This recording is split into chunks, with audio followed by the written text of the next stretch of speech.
Hello students, इस video में हम बात करेंगे पैकेजिंग ऑफ डीएनए के बारे में। डीएनए हेलिक्स का किस तरीके से न्यूक्लियस के अंदर में पैकेजिंग होता है, इसके बारे में हम इस वीडियो में समझने का कोशिश करेंगे। तो आपको पता है कि अगर ह्यूमन का जो डिप्लॉयड सेल होता है जिसको आप 2n से रिप्रेजेंट करते हो, ठीक है, उसमें बेस पेयर की संख्या कितनी होती है? तो बेस पेयर की संख्या जो होती है वो 6.6 इंटू 10 टू द पावर 9, यानी कि 6.6 इंटू 10 टू द पावर 9 मतलब 10 टू द पावर 9 मतलब बिलियन, ठीक है। तो इतने बिलियन बेस पेयर होते हैं, ठीक है, इतने बेस पेयर होते हैं ह्यूमन के डिप्लॉयड डीएनए में। हैप्लॉयड में कितना हो जाएगा? 3.3 into 10 to the power 9। Human genome project के अकॉर्डिंग चलेंगे तो अप्रॉक्स उसको हम लोग 3 बिलियन मान लेते हैं। तो इतने बेस पेयर होते हैं ह्यूमन के डीएनए में, इतने बेस पेयर होते हैं। तो यहां से हम लोग फाइंड आउट कर सकते हैं डीएनए का लेंथ, ठीक है। आपको अगर बेस पेयर दिया हुआ हो तो लेंथ भी फाइंड आउट कर सकते हैं, लेंथ दिया हुआ है तो बेस पेयर भी फाइंड आउट कर सकते हैं।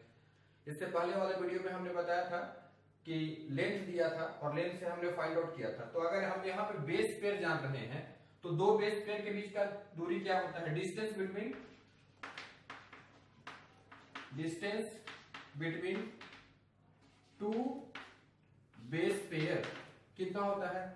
0.34 into 10 to the power -9 metre, ये मीटर में होता है, ठीक है। एंगस्ट्रॉन में करेंगे तो कितना हो जाएगा? 3.4 एंगस्ट्रॉन हो जाएगा, ठीक है।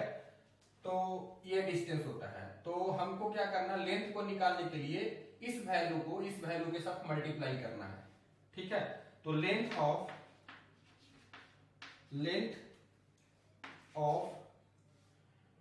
डीएनए, कौन सा डीएनए? डिप्लॉयड सेल में जो डीएनए होता है उसका टोटल लेंथ कितना होगा? तो 6.6 इंटू 10 टू द पावर 9, ठीक है, मल्टीप्लाई करेंगे 0.34 इंटू 10 टू द पावर -9, ठीक है।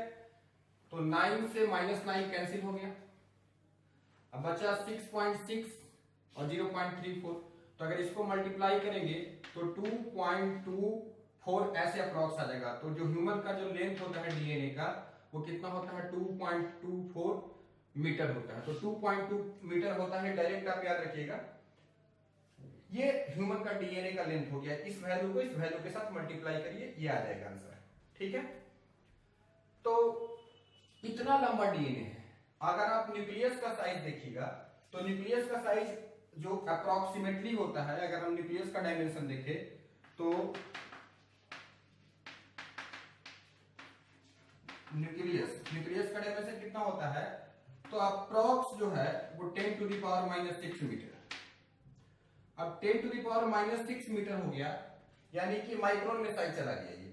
तो इतनी छोटी न्यूक्लियस में इतना बड़ा डीएनए कैसे होता है ना? यह एक बहुत ही सोचने वाली चीज है कि छोटा सा इतना 10 टू द पावर -6 है ना, इतना मतलब टाइनी जो छोटा सा एकदम जो है वो न्यूक्लियस होता है, इतना छोटा न्यूक्लियस, इसमें इतना लंबा 2.2 मीटर जो है वो क्या होता है? आपका लंबाई है, लगभग ये बोर्ड के बराबर हो जाएगा, ठीक है। तो इतना मीटर जो है वो लंबा होता है, इससे से भी इतना मीटर लंबा होता है। तो इस इतना मीटर लंबा ये डीएनए इस छोटे से न्यूक्लियस में कैसे है? इसका मतलब ये हो गया कि ये जो डीएनए है ये क्वाइल्ड किया हुआ है ना, ये पूरा का पूरा जो है वो क्वाइलिंग हो गया है डीएनए का, और पूरा हाईली कंडेंस्ड फॉर्म में ये डीएनए है हमारे न्यूक्लियस के अंदर में, ठीक है। तो इसी को समझते हैं। उसी प्रकार से आप देखिए ई कोलाई बैक्टीरिया देख लीजिए, ई कोलाई बैक्टीरिया देख लीजिए, इसका कितना होता है? 1.36 मिलीमीटर, ये इसका डीएनए का लंबाई होता है, ठीक है। तो डीएनए का लंबाई भी आपको याद रखना है, न्यूक्लियस का साइज भी आपको याद करना है। पर मुद्दे की बात यह है कि जो डीएनए इतना लंबा होता है ये इतने छोटे न्यूक्लियस में कैसे होते हैं, किस तरीके से अरेंज होते हैं। तो अगर मैं प्रोकैरियोट की बात करूं तो प्रोकैरियोट में जैसे इस्चेरिचिया कोलाई की बात करते हैं तो प्रोकैरियोट में एक प्रोटीन होता है, बेसिक प्रोटीन, और यूकैरियोट में भी एक प्रोटीन होता है। यही प्रोटीन जो होते हैं वो डीएनए को पैकेजिंग करने के लिए रिस्पॉन्सिबल होते हैं, ठीक है। अब आप जानते हैं कि डीएनए जो होता है, जो हमारा डीएनए है वो क्या होता है, एसिडिक नेचर का होता है, एसिडिक नेचर का होता है, ठीक है। और इसको बॉन्ड, इसको रखने के लिए, पैक करके रखने के लिए न्यूक्लियस के अंदर में, इसके लिए कुछ बेसिक प्रोटीन होते हैं। तो जो बेसिक प्रोटीन है, बेसिक प्रोटीन है, ये यूकैरियोट्स में अलग प्रोटीन है, प्रोकैरियोट्स में अलग प्रोटीन है। यूकैरियोट्स में कौन सा प्रोटीन है, यूकैरियोट्स में कौन सा है, हिस्टोन प्रोटीन। आपको पता है हिस्टोन प्रोटीन होता है यूकैरियोटिक सेल में। This histone protein is absent in prokaryotic cell, है ना। बैक्टीरिया में ये जो सेल, ये जो प्रोटीन होता है, बेसिक प्रोटीन, ये नहीं पाया जाता है, ठीक है। ये सिर्फ यूकैरियोटिक सेल्स में होते हैं। तो फिर बैक्टीरिया का जो डीएनए होता है उसका पैकेजिंग कैसे होता है, तो उसके लिए एक अलग प्रकार का। तो प्रोकैरियोटिक में क्या हो गया, प्रोकैरियोटिक ऑर्गेनिज्म में एक प्रोटीन होता है जो बेसिक प्रोटीन होता है, पॉलीअमीन, ठीक है। ये पॉलीअमीन जो होता है वो प्रोटीन होता है बैक्टीरिया में, और हिस्टोन जो होता है वो यूकैरियोट में होता है। तो प्रोकैरियोट में और यूकैरियोट में कौन कौन सा प्रोटीन है, बेसिक प्रोटीन है। This protein is responsible for packaging of DNA in eukaryotic organism and this protein is responsible for packaging in prokaryotic organism. That is very very important point for you, ठीक है। अब यहाँ पे बात यह है, मुद्दे की बात है कि पैकेजिंग होता कैसे है ना। मतलब अगर बहुत बड़ा धागा हो, इस तरीके से बहुत बड़ा धागा हो, तो आप इसको कैसे रखेंगे। इसको जैसे मान लीजिए कई लोग क्या करते हैं, पतंग उड़ाते हैं, है ना, काइट। तो उसका जो लंबा सा धागा होता है, उसको उतना लंबा धागा को ऐसे रखेंगे तो वो तो इधर उधर उलझ जाएगा और प्रॉब्लम होगा फिर बाद में सही करने में। तो उसको क्या करते हैं, एक कुछ तो होता है लकड़ी का बनाया हुआ रहता है, उससे जो है उसके अंदर में लपेट करके हम उसको रखते हैं, और फिर बाद में उसको आप जब खोलना चाहेंगे तो इजीली वो खुल भी जाता है। तो इसी तरीके से यहाँ पे कुछ प्रोटीन होता है। अब प्रोटीन बेसिक नेचर का होता है क्योंकि डीएनए एसिडिक नेचर का होता है ना। तो एक निगेटिव होगा तो दूसरा पॉजिटिव होना जरूरी है, तभी निगेटिव जो होता है वो DNA is the negatively charge, और ये प्रोटीन पॉजिटिवली चार्ज होता है। तो इसके ऊपर में वो रैप करता है, ठीक है ना, रैप करके बंधा हुआ रहता है, ठीक है। तो इसीलिए हम लोग बोलते हैं। तो पहले तो हम प्रोकैरियोट के बारे में छोटा सा इंफॉर्मेशन जो आपको बता देते हैं, उसके बाद फिर यूकैरियोटिक का थोड़ा लंबा होगा, थोड़ा लॉन्ग जाएगा, तो इसके बारे में हम बाद में बात करेंगे। तो प्रोकैरियोट में क्या होता है, क्योंकि प्रोकैरियोट में आप सभी लोग जानते हैं कि प्रोकैरियोटिक सेल्स में न्यूक्लियस इज एब्सेंट, ठीक है, न्यूक्लियस भी एब्सेंट है, हिस्टोन भी एब्सेंट है। तो उसके जो साइटोप्लाज्मिक कंटेंट है उसी में डीएनए होते हैं, और ये पॉलीअमीन के अमीन्स इसको कुछ बांध करके रखने का उतना ज्यादा हाई पैकिंग तो नहीं हो पाता है जितना डीएनए में यूकैरियोटिक में होता है। तो पॉलीअमीन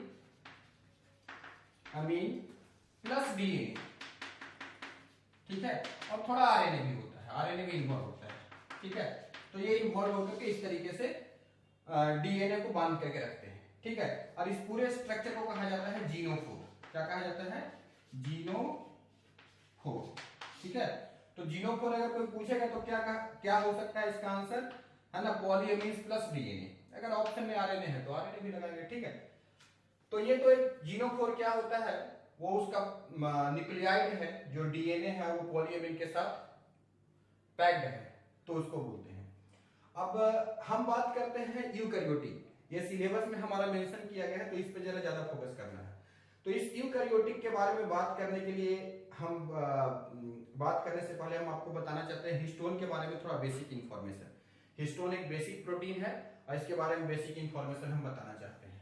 तो जो हिस्टोन होता है, हिस्टोन जो होता है फ्रेंड्स, है ना, ये 5 प्रकार के होते हैं, H1, H2A, H2B, H3 और H4, 1 2 3 4 5, ठीक है। हमने क्या बोला, हिस्टोन जो प्रोटीन है, जो बेसिक नेचर का प्रोटीन है, यह 5 प्रकार के होते हैं। कौन कौन, H1, H2A, H2B, H3 and H4। इसमें से ये जो 4 प्रोटीन है, H1 को छोड़ करके इसको माइनस कर देना है। ये जो 4 है ये एक स्ट्रक्चर का फॉर्मेशन करता है जिसको हम लोग बोलते हैं हीस्टोन ऑक्टामर। हीस्टोन ऑक्टामर, ठीक है। ऑक्टामर मतलब 8 यूनिट हो गया, तो दो यूनिट सबका आता है, 2 यूनिट इसका, 2 यूनिट इसका, 2 यूनिट इसका, 2 यूनिट इसका, और एक ऑक्टामर स्ट्रक्चर बन जाता है। कैसे बनता है हम इसको बना करके दिखाएंगे अभी। तो ऑक्टामर बन जाएगा हिस्टोन ऑक्टामर, और इसका कुछ अलग फंक्शन होता है, ये क्लैंपिंग करने का काम करेगा, डीएनए को लास्ट में जो बाइंड करके रखने का काम करता है। तो ये सबका फंक्शन जो होता है, तो याद रखना एग्जाम में क्वेश्चन कभी आ सकता है कि which of the following will not participate in the histone octamer formation. तो H1 जो है वो हिस्टोन ऑक्टामर नहीं बनाएगा, ठीक है। H2A, H2B, H3 and H4 ये हिस्टोन ऑक्टामर बनाएंगे, ठीक है। तो जैसे मान लीजिए कि ये हिस्टोन ऑक्टामर है, ये इस तरीके से डीएनए इसके ऊपर में रैप किया हुआ है, ठीक है, और ये होता है H1। ये हिस्टोन ऑक्टामर जो है वो 4 चीजों से बना हुआ है, ठीक है, 2 यूनिट सबका मिल करके, और ये H1 प्रोटीन हो गया, क्लैंपिंग की हुई है इसको। तो इस तरीके से जब हिस्टोन जो होता है वो डीएनए के साथ बाइंड कर जाता है, तो इसको हम लोग बोलते हैं न्यूक्लियोसोम। क्या बोला जाता है? न्यूक्लियोसोम, ठीक है। और जब कभी भी डीएनए जब हिस्टोन के साथ बाइंड किया हुआ रहेगा तो वो सेंट्रल डोग्मा का काम नहीं कर सकता, मतलब जीन एक्सप्रेशन नहीं हो सकता, वो प्रोटीन नहीं बना सकता है। यानी हिस्टोन ऐसा प्रोटीन है जो जीन एक्सप्रेशन को रोकता है ना, जो जीन एक्सप्रेशन को रोकता है, जीन एक्सप्रेशन को प्रिवेंट करता है, वैसा प्रोटीन आपका हिस्टोन हो गया। यानी नॉन हिस्टोन को कुछ प्रोटीन ऐसे होंगे जो इस काम को करेंगे, यानी कि वो डीएनए जो बंधा हुआ है इसको खोल देंगे, और जब डीएनए जब खुल जाएगा तो उसका वो वाला पार्ट एक्सपोज हो जाएगा और उसमें सेंट्रल डोग्मा की प्रोसेस होगा, जीन एक्सप्रेशन का प्रोसेस होगा। तो ये आपको समझ में आएगा। मैं फिर से एक बार बोलता हूं, मैंने बोला कि डिप्लॉयड ह्यूमन डीएनए का जो साइज होता है वो लगभग 2.2 मीटर होता है।